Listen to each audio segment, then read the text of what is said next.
नमस्कार। नर्सिंग में जो बड़े बड़े बदलाव और खोजें होती हैं, वो आखिर शुरू कहाँ से होती हैं?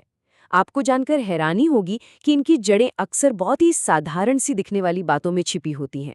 तो चलिए आज इसी पर बात करते हैं। ये सवाल सुनने में बहुत बड़ा लगता है ना, कि इतना जरूरी दुनिया बदलने वाला रिसर्च आखिर आता कहाँ से है। लेकिन सच ये है कि इसके जवाब अक्सर हमारे आसपास, हमारी रोजमर्रा की दुनिया में ही मौजूद हैं। देखिए, किसी भी रिसर्च की शुरुआत एक प्रॉब्लम से होती है। अगर आसान शब्दों में कहूँ तो ये हेल्थ केयर में जो हो रहा है और जो असल में होना चाहिए के बीच का एक गैप है। और इसी गैप को भरने की कोशिश ही तो रिसर्च है। तो फिर सवाल ये है कि ये रिसर्च के आइडियाज आते कहाँ से हैं? ये पर्सनल एक्सपीरियंस से लेकर दुनिया भर के सामाजिक मुद्दों तक कहीं से भी आ सकते हैं। आज हम ऐसे ही 5 मेन सोर्सेस को समझेंगे और शुरुआत करेंगे उस जगह से जहां नर्सें हर एक दिन काम करती हैं। तो सबसे पहला और सबसे जबरदस्त जरिया है क्लिनिकल प्रैक्टिस से मिलने वाली सीख। मतलब वो बातें जो काम करते हुए रोज सामने आती हैं। जरा सोचिए, मरीजों और हेल्थ केयर सिस्टम के साथ रोज का जो सीधा मिलना जुलना होता है, वो कितने ही सवालों से भरा होता है। हर दिन कुछ न कुछ ऐसा होता है जो आपको सोचने पर मजबूर कर देता है। जैसे, क्या आपने कभी नोटिस किया कि स्टाफ के हाथ धोने के तरीकों में इनकंसिस्टेंसी है? या ये देखा कि आईसीयू में जब परिवार वाले साथ होते हैं तो मरीज कम बेचैन होते हैं? यही वो छोटे छोटे पल हैं जब एक सवाल उठता है, क्या इसे बेहतर तरीके से किया जा सकता है? और बस यहीं से एक नई खोज का दरवाजा खुल जाता है।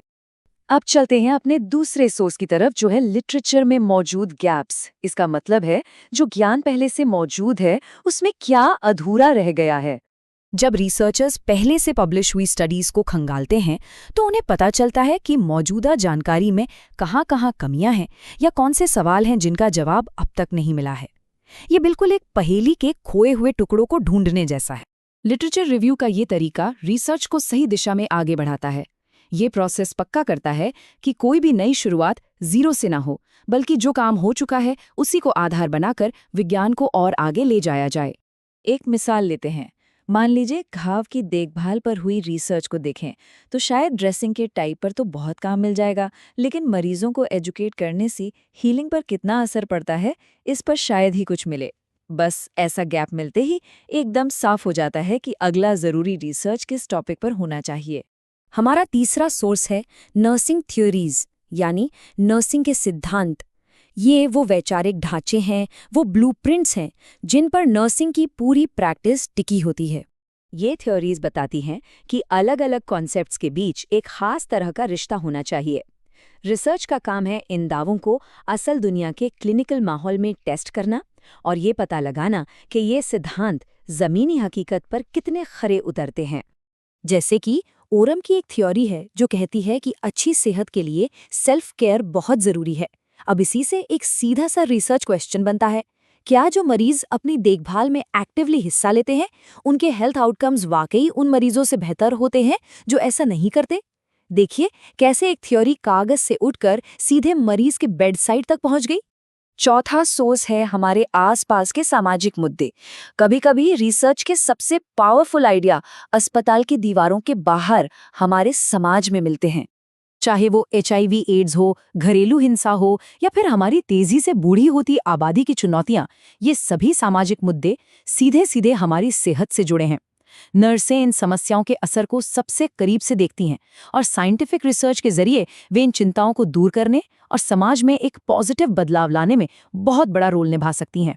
और हमारा पांचवां और आखिरी सोर्स है क्वालिटी इंप्रूवमेंट की कोशिशें।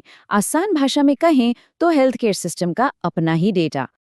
देखिए, patient safety reports, performance data और दूसरे क्वालिटी चेक से जो जानकारी इकट्ठा होती है, वो अक्सर ऐसे छुपे हुए पैटर्न दिखाती है जिनकी आगे जांच करना बहुत ज़रूरी हो जाता है।